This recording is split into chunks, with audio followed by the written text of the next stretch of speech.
Good afternoon, everybody. I'm your host, Crystal, and this is another edition of the 9 o'clock meltdown here on 91.3 KUWS right here in Superior. And over speakerphone, I have Brian Turner. And Brian, I was just listening to some of your music here, which we'll get to after this interview, and it's whimsical, it's got synthesizer, it's got acoustic guitar, it's kind of a mashup of a bunch of different things, and it's beautiful. I appreciate it. Thank you. Especially where that landed. Sometimes to make something beautiful or to attempt it, we have to, whatever the artistic problem is that we're trying to solve, sometimes that problem involves bringing together disparate elements that we never would have expected. I used to play in a band over the years when I was younger that was kind of a classic 3 or 4 piece, drums, bass, guitar, that kind of thing. But this project is nothing like that. So I had to learn from zero to the end, Oh, Yeah. all right. Excellent. And you're never too old to learn something new, right?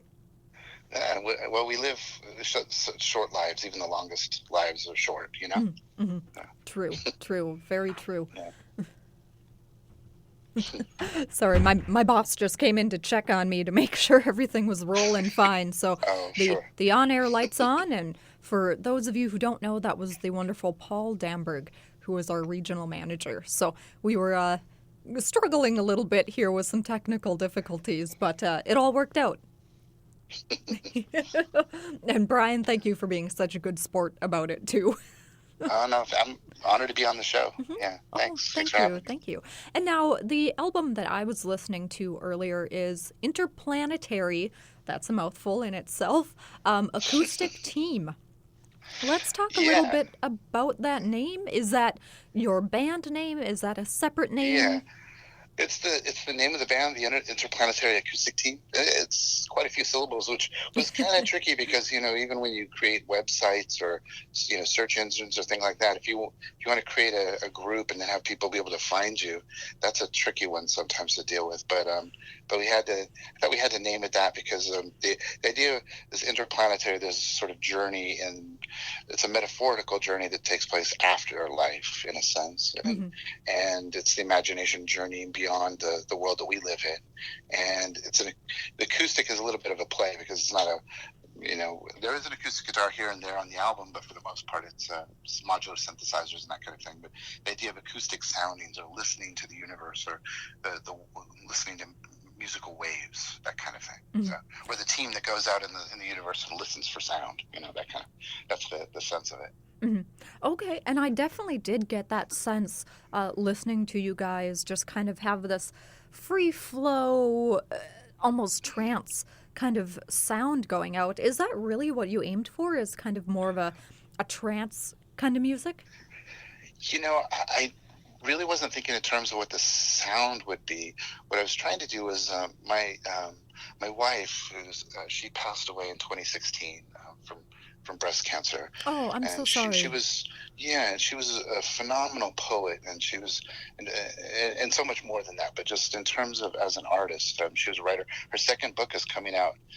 She worked very hard in the last few months of her life to finish that book, and Mm-hmm. that book will come out in May of 2019, this next year, Mm-hmm. with Alice James Books. But for now, a lot of times when someone passes or someone we care about passes, there's a natural inclination to want to sort of memorialize them, and I have that, in me as well, that pull.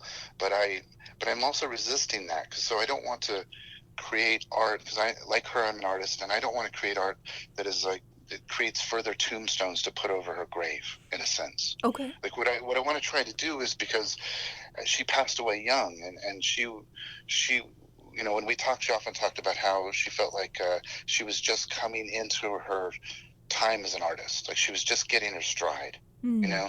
And so I'm trying as her lover and as her collaborator and her artistic friend, and that large relationship we have.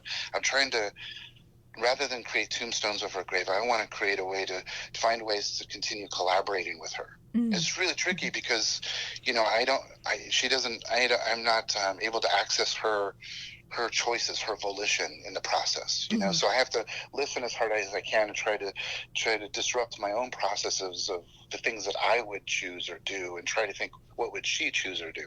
So that's a long-winded way of getting some background that leads to this whole project, which is it was an excuse to try to find ways to get recordings from readings she did, and from interviews that she did, and different things like that. And then we took these actual recordings, broke them up in pieces, culled from a specific subject, this sort of interplanetary journey in space about science and robots and cybernetics and technology.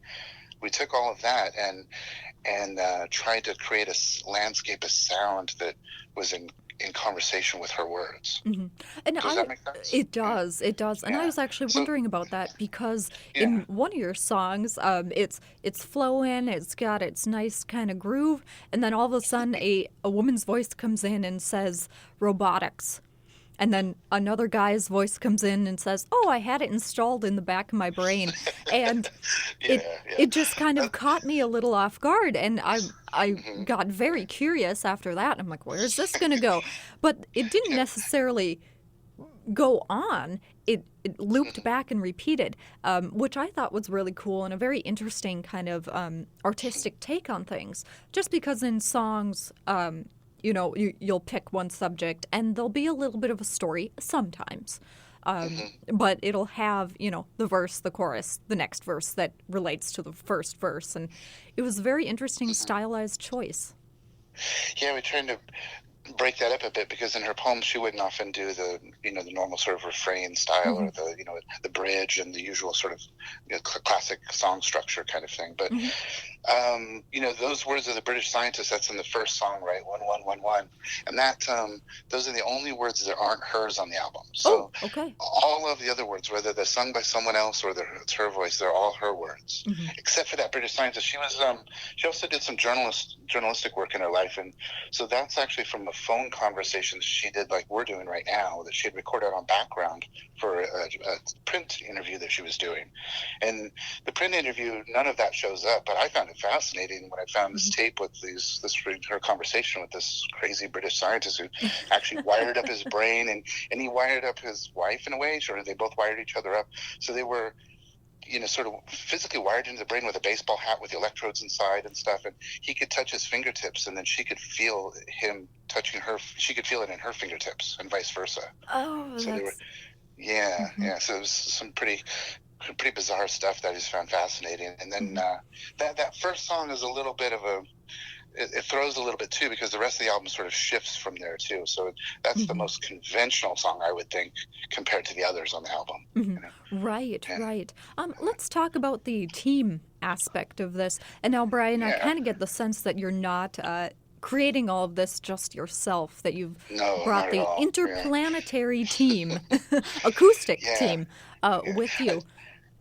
I've been it's such a lucky thing. I'm a writer, so I travel quite a bit, and I've been very fortunate in two things. One is the travel, and also the city that I live in. So Mm-hmm.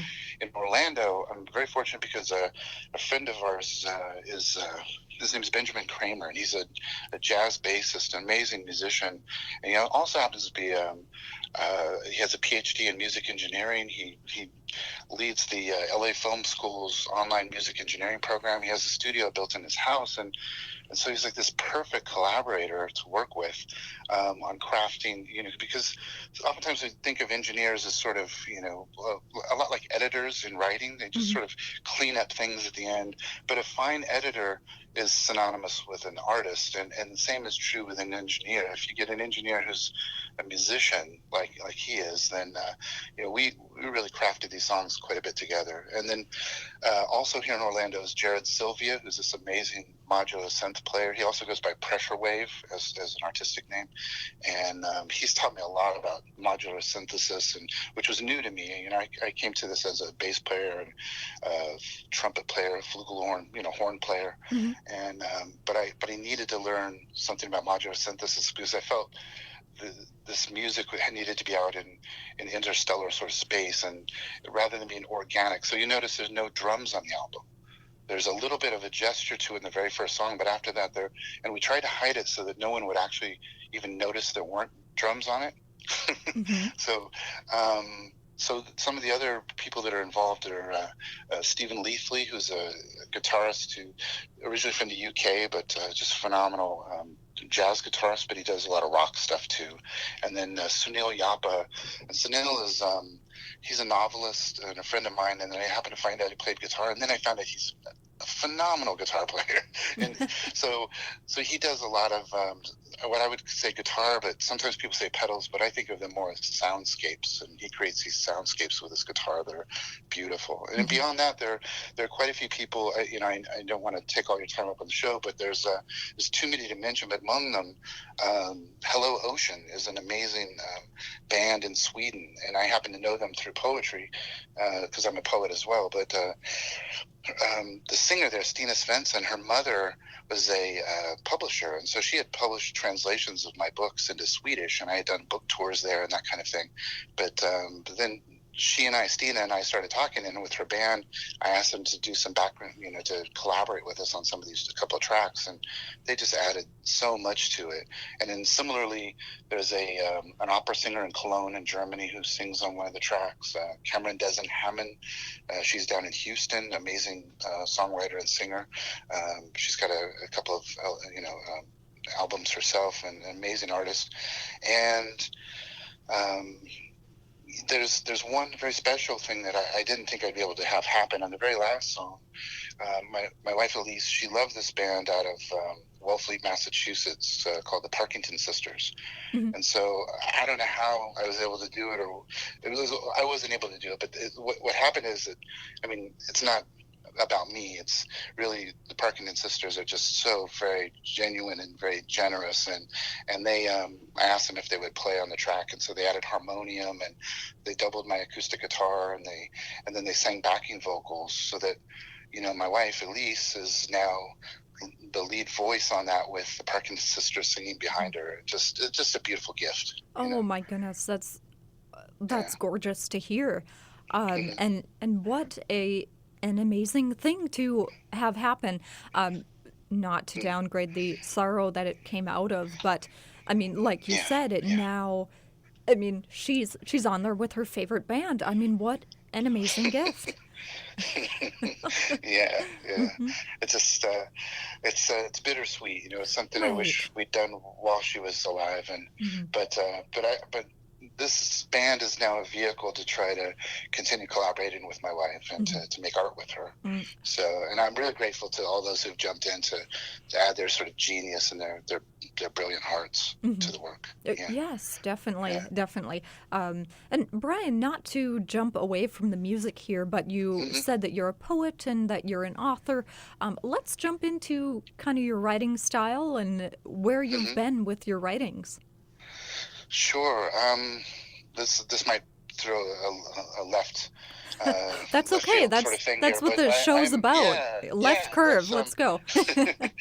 I went to the University of Oregon and studied poetry, and got an MFA in poetry, and then I went to South Korea for a year and was teaching English there, and then at a pretty late age to do this, I was, I think, almost 30, I joined the Army, and I was in the Army for 7 years, and during that time I was in Bosnia for a short time, and then also deployed to Iraq. And so when I was in Iraq as an infantry sergeant, I wrote a book called Here Bullet in my notebooks, and then when I came back, I was fortunate enough to publish that book, and then since then I've published a few more books, and there so that's poetry that came out of my experiences in the Iraq War. And then I wrote a memoir in 2014 with W.W. Norton, and that really kind of, I think in some ways, sort of broadens the terrain, the imaginative terrain of the landscape of war, going back more generationally rather than focusing just on my experiences, connections to the Iraq War. So, and now I'm writing, working on quite a few different, I'm working on a book of essays called The Wild Delight of Wild Things, and those are more personal essays about connected with cancer and trauma and loss, and it's a theme I see throughout. So I may write about labor issues, or about personal loss, or about a combat zone, but the thing I've noticed, my actual theme, those are the landscapes where things happen, but the thing that's happening inside them, the thing really being studied is is really a theme of love and loss. That seems to be the through line throughout everything I do. Yeah. Do you find that love and loss, I mean, I can say from my personal experience that they go hand in hand. But in yours, Yeah. do you kind of feel that they go hand in hand in a way? When I wrote my first book when it was published, and I used to say something along those lines, that this is a landscape, but it's actually about love and loss. And then so I had been to a combat zone, but then when I came home, my best friend, who was born in Duluth, actually, not far from where you are, yeah, he was the guitarist and really the center of the band that I used to play in when I was younger, and just my best friend, like a brother. And he passed away from cancer in 2012, and so it was a big loss. And then and that was followed in 2015 by my father, and then my wife in 2016, and so it's just it seems like those have eclipsed my sort of, like, the war. For many people, when people are in a war, they're oftentimes that's the center point, the sort of, if there's a whirlpool in their life, that's the point that sucks them down into a point of profound meaning. You know what I mean? That's the gravitational pull, is that year or that period of time that they might have been in combat. But for me, it's it seems like a distant place, and the losses that have happened after that seems like as if the world were trying to teach me more about what I thought I was talking about. Okay. Yeah. Very profound and wise words. Thank you so much, Brian. And also on the flip side of that, thank you for your service. I appreciate it. Yeah, for all the men and women to my left and right, I appreciate that very, very much. Oh yes, of course, and thank you, thank you very much. Let's jump into kind of your first band. You've mentioned it a couple times now. What was that about? Was it a high school band, a pre-college band, a rock band, an acoustic storm? What was that? It was. I had played trumpet from elementary school up till now, and with some time off throughout my life, but that. And I played when I was in high school. I used to play taps at military funerals around the Central Valley in California, where I was born and raised. And so I played for funerals, and then also in the high school band, the concert band. So I got a sense of, what music can do. There was one point at the end of my high school. It was my senior year, and we had been a better band when I was a sophomore. But when I was a senior, there was a moment in the spring of that year, and we were at the very end of a song. It wasn't even for the whole song. It was just for maybe 4 or 5 measures of the song. It was a grave section at the very end. And 120 of us or 90 of us, or how many there was, we all really synced in. And I'd never experienced us doing that. And the hair on the back of my neck sort of stood up a little bit. And that was the moment that I realized what playing together in a group and as musicians, that's when I got hooked. It was that feeling of being sort of everybody making something there was a moment there, and it didn't need an audience. It was the thing itself, So I was really hooked, but at that point I was already talking about playing a band. I was banging some chords on acoustic guitar, that kind of thing. And then my best friend and he picked up an electric, and he'd broken his leg, so he picked up a guitar and was playing while he was recovering. And then the two of us started forming with a guy named Skip Bueller and Russell Conrad. And Skip is now in a band in Oregon, and called the Carotids. And we are at that point in our lives, just coming out of high school into college, forming a band called the Dead Guys, or Los Muertos Muchachos, And we, okay. And we played fast and loud, and we had a lot of energy, and bad amplifiers, and very few chords that our fingers knew, and so it sounded, I guess, kind of close to like fast rock, but verging on punk rock. Okay. And Skip was really into punk, but I didn't really know the ethos of punk and sort of the anti-capitalism, et cetera, et cetera. I didn't really understand the politics and the philosophy behind it. We just had a lot of energy, and we wanted to play we were ecstatic about life, and we wanted to play music that sort of dealt with the life we were living. And that over time we learned some more chords, and we got a little more experimental and shifted to more alternative rock. And different drummers came, different singers came, other guitarists jumped in and out. And Brian and I, for the most part, sort of shifted from band to band to band. With us at the sort of center of it, him at the center of it, really. And then eventually I went off to college, and that sort of broke up the band. And I came back at some point, and we reformed a bit, and in a different variation of it. So over the years, that through line kept going. So what I'm trying to do in a similar way, I'm hoping in the next couple of years, I have some recordings that Brian and I had done when I came back from Iraq. I went back down to Fresno. We were in his apartment, and we did some pretty rough recordings.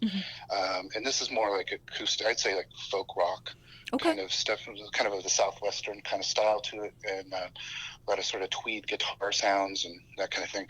But what I've done is I've worked with Benjamin Kramer again here in Orlando with one of the tracks we made already, and I think that'll set the standard for that future album, which will be more of an homage to my friend Brian's work.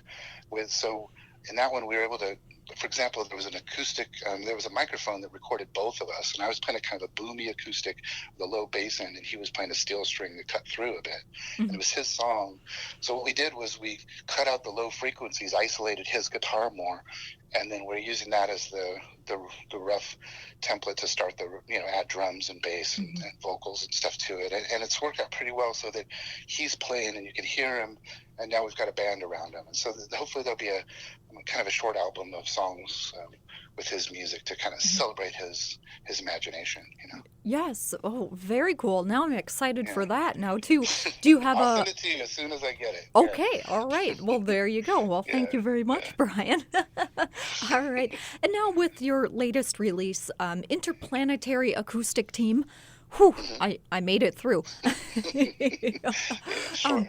Do you have that up on iTunes? I know you've got it up on your SoundCloud account.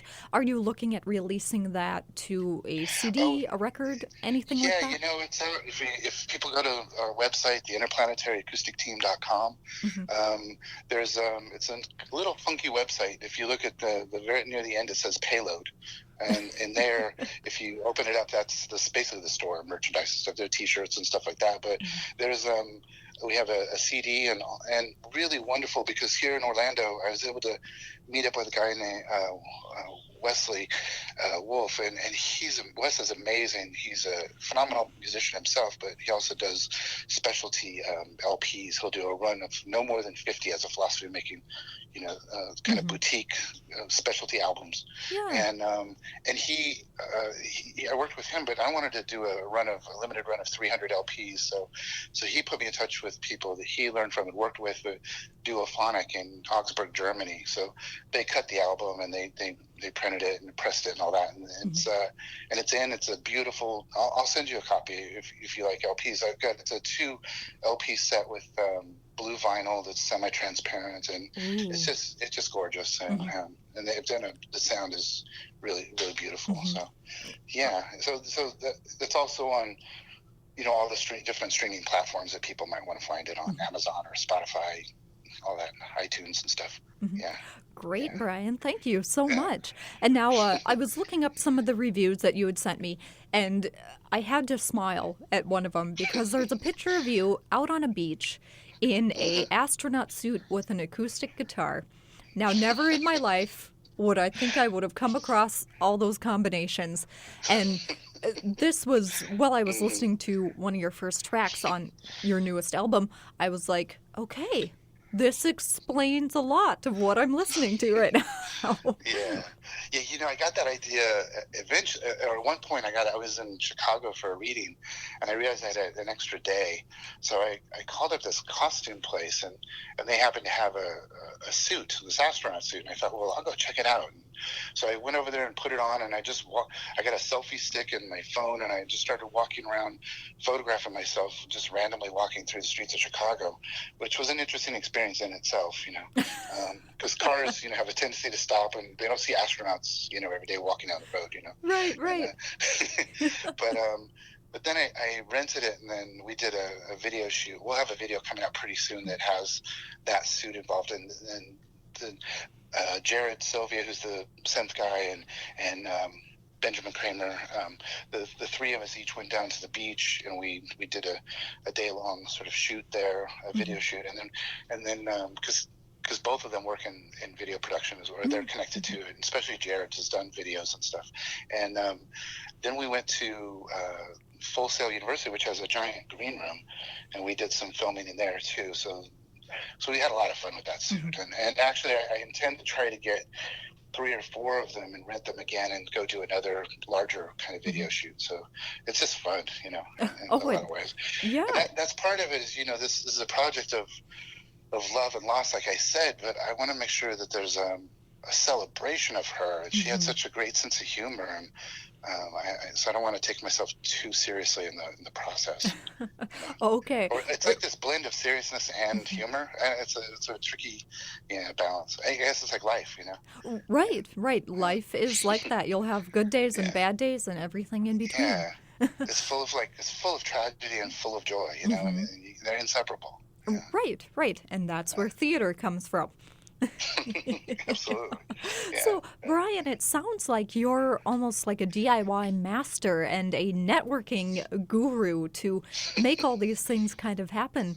Is that kind of more your path? Is the not necessarily self-sufficient artist, but the more the kind of DIY artistry and just making those connections and pulling in different talent? I want everything to be handcrafted, and I want it to be, I want to be in the making myself and learning, and in terms of networking, I've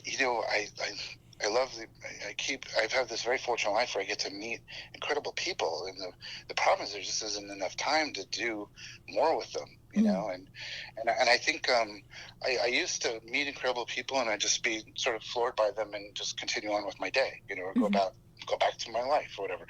But now I see them as gifts and as doorways, and I try to think, well, what can we do? So it isn't just this project. There are a lot of other different projects I'm trying to be involved in, but like right now we're completing a 4-part book.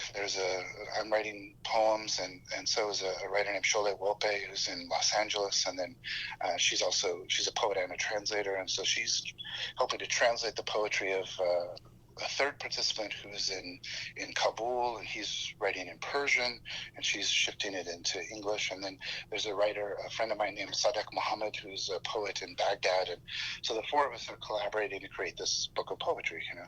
So so for example, like I've never met the poet who's in Kabul, but the internet makes it possible. So like regardless of where you may be on the planet, like he doesn't have a lot of mobility in his life, so he's not going to be able to go to Chicago or whatever, very quickly.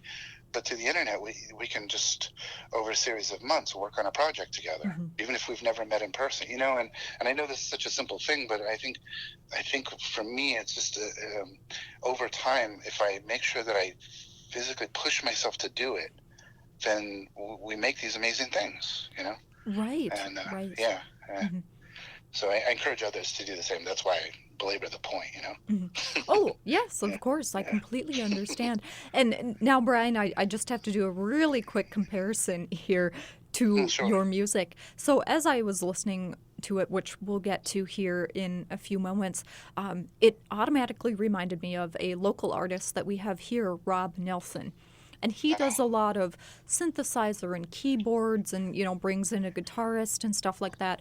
Although his has a little bit more of kind of a rock edge to it.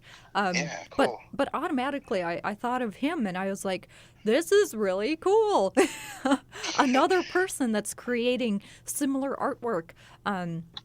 Because I guess the kind of transient, not necessarily pop, but synthesizer guitar, that layering that you do, you don't hear that a ton. So it's very cool to find someone else that's doing similar work. Oh, wonderful! Thank you. I'll check out his work. That's wonderful. I love the layering that you mentioned is key for me, because I love art that, and for me it's kind of one of the tests of the hallmarks of art. Is it a well that draws more water when you come back to it? So like if you read a story and you turn the page, then after you finish, then there has to be something more that pulls you back, and then when you read it again, you find something new. Or when you watch a movie and you walk out of the movie theater, you recognize certain things, but then you go back and see the subsequent time, you find other things. Same.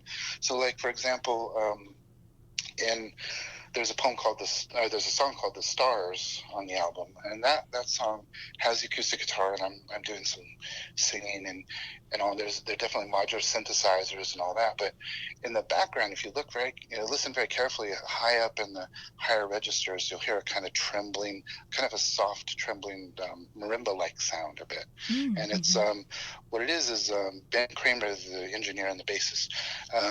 We were talking, and he had also lost someone very close to him who was a scientist and who died at a very young age. And so I asked him if there was any of his scientific papers that we could read that were published, and he sent a couple to me, and I read, and at the end of them, they were very, they had like formulas and things that it was deep, very analytical, very out of my I couldn't understand what was really going on fully, but because it's very specific to his field, but at the very end there was a paragraph, and I'm a creative writer, and it was ecstatic writing, and there was a line that said, "This is a fundamentally new idea in synthesis," which ended up becoming the title of another song on the album. But what we did was I took that paragraph of text and then went online and I found this Morse code generator, and I put the text in and converted it to Morse code, and then made that into an MP3 file. And then we took that, in a MIDI sense, we shifted it to another instrument and made his words are now an instrument in the music, but it's just another layer to find out, discover that there's inside the things you're hearing, they may not be the things you think they are. Right. That makes sense, Yes, it does. Very cool. Now I'll have to go back and really listen to that song. Sure. Excellent. Brian, thank you so much for taking time out of your day to talk to us and talk about the different paths of art that you're on and what you've got coming up next. Thank you so much. Oh, it's a joy. I hope to be up there as soon as possible. Even just to cross over the border and to get into Duluth, because it's where my best friend came from. And so, if people like him come from there, I've got to come and visit you guys. So. All right, sounds good, Brian. Well, have a wonderful rest of the day, and I look forward to talking to you again soon. Thanks much, Crystal. Take care. Yes, you too.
sensors fitted to a baseball cap, and the output from the sensors were fed down directly onto my nervous system and directly into my brain.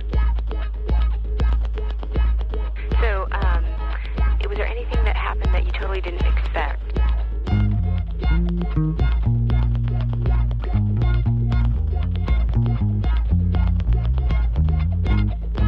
The closer objects got, the more current was fed in onto my nervous system, more current was fed to my brain. So I had a very, very good feeling when objects coming close to me when they were further away. And I with a blindfold on, I could move around and detect objects, avoid them.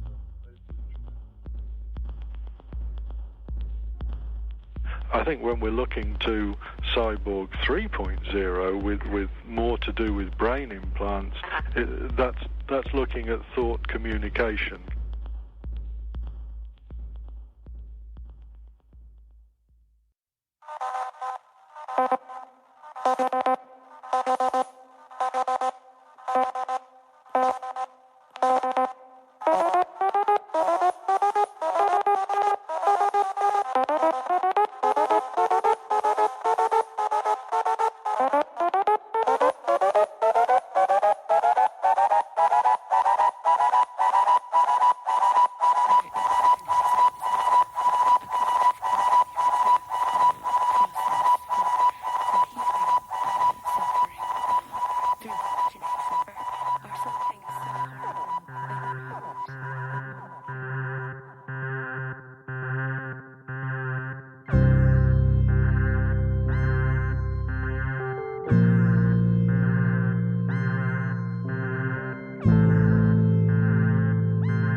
In my mind, at least, I have this vision of a kind of ameliorative process for healing suffering through the imagination. There are some things so horrible that one hopes that one can somehow counter them in a way that addresses the suffering that is necessary. Some kind of transformation. Otherwise, there's no point in hoping.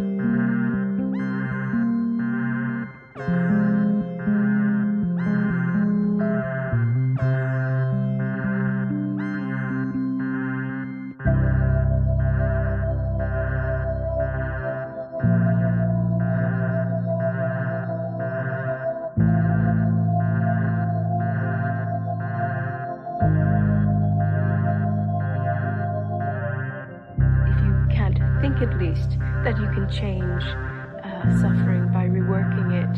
Change maybe not the fact of suffering, but how we think about it.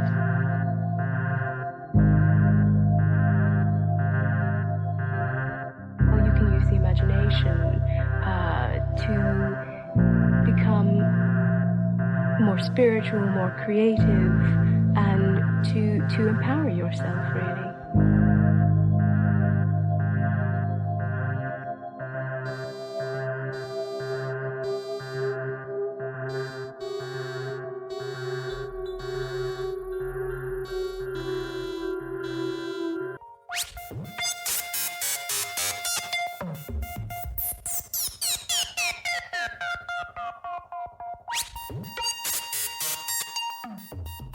Can you still hear me?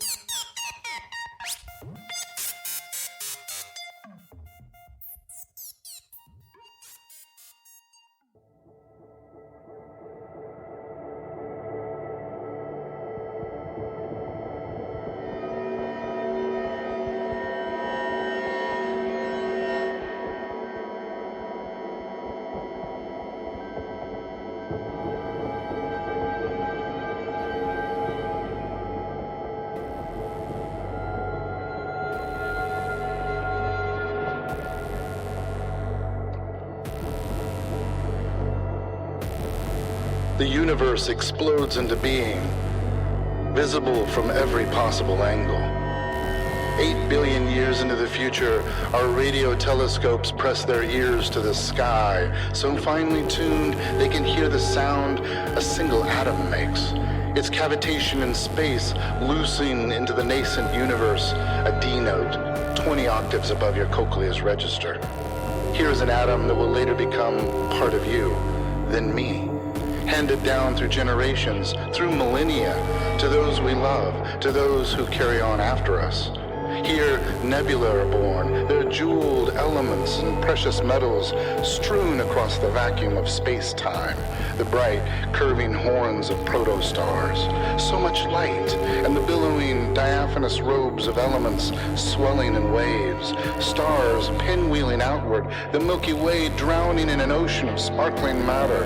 Here is where our heart fires start, the moment everything is entangled in everything else, the singularity's inky nothingness from which everything in a glory of harmonic dissonance bursts, invisible plumes of energy swirling from the blown-out center, spun filaments of dark matter along which galaxies are strung like pearls, the thrum of existence inside each atom, protons, electrons, neutrons, quarks, all whirling in their orbits, blinking in and out of sight like fireflies on a summer evening.